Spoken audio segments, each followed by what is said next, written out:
പ്രമേഹ മരുന്ന് കഴിക്കുന്ന ഒരു വ്യക്തി ഭക്ഷണം നിയന്ത്രിക്കേണ്ടതുണ്ടോ എന്നുള്ളത് ഇപ്പോഴും പല ആൾക്കാർക്കും ഒരു സംശയം തന്നെയാണ്.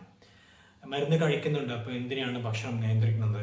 മുമ്പ് കഴിക്കുന്ന രീതിയിൽ തന്നെ കഴിച്ചാൽ പോരെ എന്നുള്ളൊരു സംശയം ശരിയാണോ അല്ലയോ എന്നുള്ളത് നമുക്ക് നോക്കാം.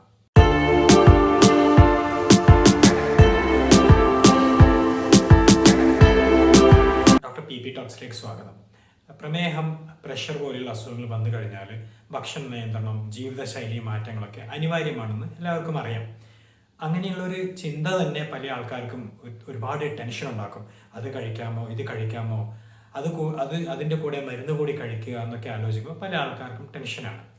ചില ആൾക്കാർക്കെങ്കിലും സംശയമുണ്ട്, ഞാൻ മരുന്ന് കഴിക്കുന്നതല്ലേ, പിന്നെ എന്തിനാണ് ഭക്ഷണ നിയന്ത്രണം, പഴയ പോലെ തന്നെ ഭക്ഷണം കഴിച്ചാൽ മതിയല്ലോ എന്നുള്ള സംശയം ഒരുപാട് ആൾക്കാർക്കുള്ളതായിട്ടാണ് മനസ്സിലാക്കാൻ കഴിയുന്നത്.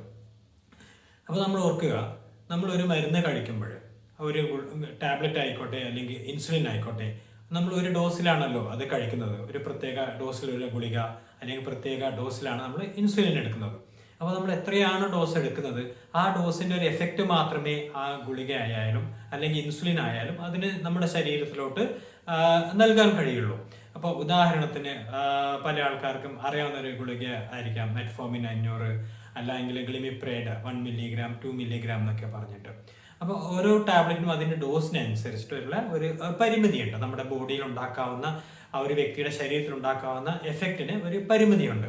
അപ്പോൾ 1 മില്ലിഗ്രാം കഴിച്ചാൽ ഒരു പ്രത്യേക എഫക്റ്റ്, ഒരു പ്രത്യേക ലെവലിൽ ഉള്ള എഫക്റ്റ് മാത്രമേ ആ ഒരു ശരീരത്തിൽ ആ ഗുളികയ്ക്ക് വരുത്താൻ കഴിയുള്ളൂ. 2 മില്ലിഗ്രാം ആയാലും ആ 2 മില്ലിഗ്രാമിൻ്റെ 1 മില്ലിഗ്രാമിനേക്കാളും എഫക്റ്റ് ആയിരിക്കാം വരുത്തുക. പക്ഷെ ഇതൊക്കെ ഓരോ ഒരാളുടെ ശരീരത്തിനനുസരിച്ചുള്ള വ്യത്യാസങ്ങൾ വരാം. ഉദാഹരണത്തിന് ഒരു വ്യക്തി പുതുതായിട്ട് പ്രമേഹ രോഗിയാണ് എന്ന് കണ്ടുപിടിച്ച ഒരു വ്യക്തിക്ക് ഒരു 2 മില്ലിഗ്രാം കഴിച്ചാൽ എഫക്റ്റ് ആയിരിക്കില്ല വർഷങ്ങളായിട്ട് പ്രമേഹമുള്ള ഒരു വ്യക്തിയുടെ ശരീരത്തിൽ ഉണ്ടാവുന്നത്. അപ്പോൾ അങ്ങനെയുള്ള വ്യക്തിപരമായിട്ടുള്ള മാറ്റങ്ങൾ വരെ ഈ ഒരു ഗുളികയുടെ എഫക്റ്റിൽ ഉണ്ടാകാം.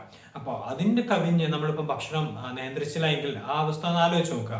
ഉദാഹരണത്തിന് ഒരു ഉദാഹരണം പറയുകയാണെങ്കിൽ, ഒരു വ്യക്തി ഇന്ന് 2 ദോശ കഴിക്കുന്നു, അതിൻ്റെ കൂടെ പ്രമേഹത്തിനുള്ള മരുന്ന് കഴിക്കുന്നു. അപ്പോൾ അങ്ങനെ ദിവസം 2 ദോശ കഴിച്ചു പോകുന്ന വ്യക്തിയുടെ രക്തത്തിലെ പഞ്ചസാരയുടെ അളവൊക്കെ നോക്കുമ്പോൾ നോർമലാണ്. അപ്പോൾ അതേ വ്യക്തി തന്നെ ഒരു 4-5 ദോശ കഴിച്ച് അതേ ടാബ്ലറ്റ് തന്നെ കഴിക്കുന്നു, മറ്റുള്ള ജീവിത കാര്യങ്ങളിൽ യാതൊരു മാറ്റവും ഇല്ല എന്നുള്ളത് മനസ്സിലാക്കുക.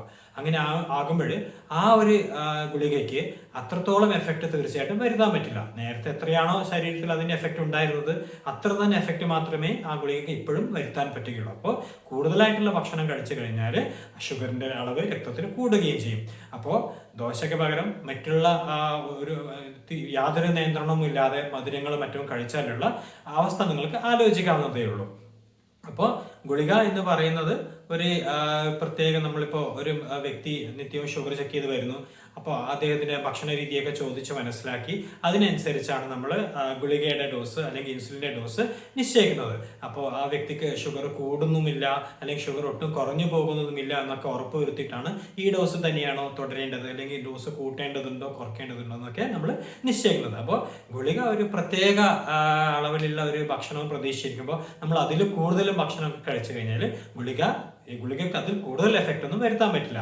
ആ 1 മില്ലിഗ്രാമിലുള്ള ഗുളിക പെട്ടെന്ന് പോയിട്ട് 2 മില്ലിഗ്രാം 3 മില്ലിഗ്രാം ഒന്നും ആയിട്ട് മാറാൻ പോകുന്നില്ല. 1 മില്ലിഗ്രാം കഴിച്ചു കഴിഞ്ഞാൽ ആ ഒരു ഗുളികയുടെ എഫക്റ്റ് മാത്രം എത്രയുണ്ടോ അത്ര മാത്രമേ അതിന് തരാൻ പറ്റുകയുള്ളൂ.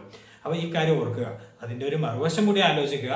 ഇപ്പോൾ ആ ഒരു പ്രത്യേക ഡോസിലുള്ള മരുന്ന് കഴിച്ച് സാധാരണ കഴിക്കുന്നതിലും വളരെ കുറഞ്ഞ അളവിൽ ആഹാരം കഴിക്കുന്നു, അല്ലെങ്കിൽ ഗുളികയും അല്ലെങ്കിൽ ഇൻസുലിനും എടുത്തു കഴിഞ്ഞിട്ട് ഭക്ഷണം കഴിക്കുന്നില്ല എങ്കിൽ ഗുളികയുടെ അല്ലെങ്കിൽ ഇൻസുലിൻ്റെ എഫക്റ്റോ നമ്മൾ ഉദ്ദേശിച്ചതിലും കൂടുതലായിട്ട് വരികയും ഷുഗർ കുറഞ്ഞു പോകാനുള്ള ഒരു സാധ്യത കൂടിയുണ്ട്. അപ്പോൾ ഇത് പ്രത്യേകം മനസ്സിലാക്കുക. അപ്പോൾ അതുകൊണ്ട് തന്നെയാണ് നമ്മുടെ ഭക്ഷണ നിയന്ത്രണം എന്ന് പറയുന്നതാണ് നമ്മുടെ ചികിത്സയുടെ അടിത്തറ.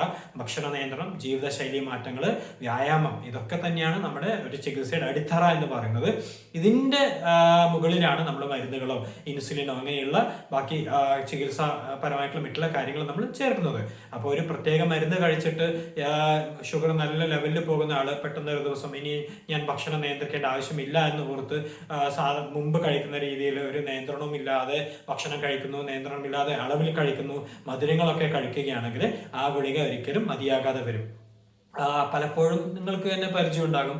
ഒരുപക്ഷെ നിങ്ങൾ തന്നെ പ്രമേഹമുള്ളവരാണോ അല്ലെങ്കിൽ പരിചയത്തിൽ പ്രമേഹമുള്ളവരാണെങ്കിൽ പലപ്പോഴും അവർ പറയുന്നത് കേൾക്കാം, ഇന്ന് എൻ്റെ ഷുഗർ അല്പം കൂടിപ്പോയി, ഞാനൊരു കല്യാണത്തിന് പോയിട്ട് കുറച്ച് പായസം കുടിച്ചു, അല്ലെങ്കിൽ വീട്ടിലൊന്നും വിശേഷമായിട്ട് പായസം കഴിച്ചു, അതുകൊണ്ട് ഷുഗർ കൂടിപ്പോയി, സാധാരണ ഇത്ര ഉണ്ടാകാറില്ല എന്നൊക്കെ പലപ്പോഴും കേട്ടിട്ടുണ്ട്. ഒരുപാട് രോഗികൾ നമ്മുടെ ആശുപത്രിയിൽ കാണിക്കാൻ വരുമ്പോൾ പറയുന്നുണ്ട്, ഇപ്പോൾ ഷുഗർ കൂടിയിട്ടുണ്ടല്ലോ എന്ന് പറയുമ്പോൾ അയ്യോ ഇന്ന് കുറച്ച് പായസം കഴിച്ചു പോയി, ഇന്ന് കുറച്ച് മധുര പലഹാരങ്ങൾ കഴിച്ചു പോയി എന്നൊക്കെ പറയുന്നതാണ്.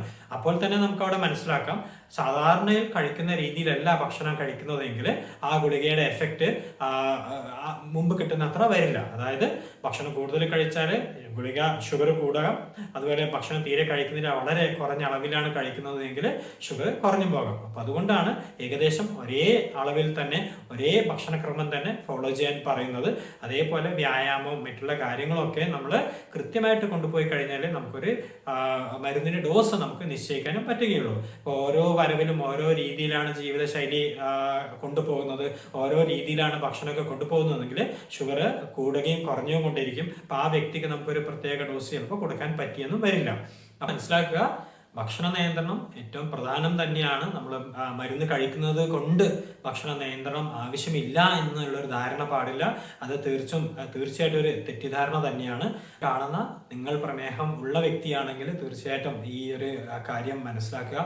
അതുപോലെയുള്ള നിങ്ങളുടെ സുഹൃത്തുക്കളോ ബന്ധുമിത്രാദികളോ ഒക്കെ പ്രമേഹം ഉള്ളവരാണ്, ഇങ്ങനെ തെറ്റിദ്ധാരണ ഉള്ള ആൾക്കാരാണെങ്കിൽ തീർച്ചയായിട്ടും അവരുമായിട്ട് ഈ ഒരു അറിവ് പങ്കിടുക. ഒരു ദിനം ആശംസിക്കുന്നു. അടുത്ത വീഡിയോയിൽ കാണുന്നവരെ good bye from doctor P P talks.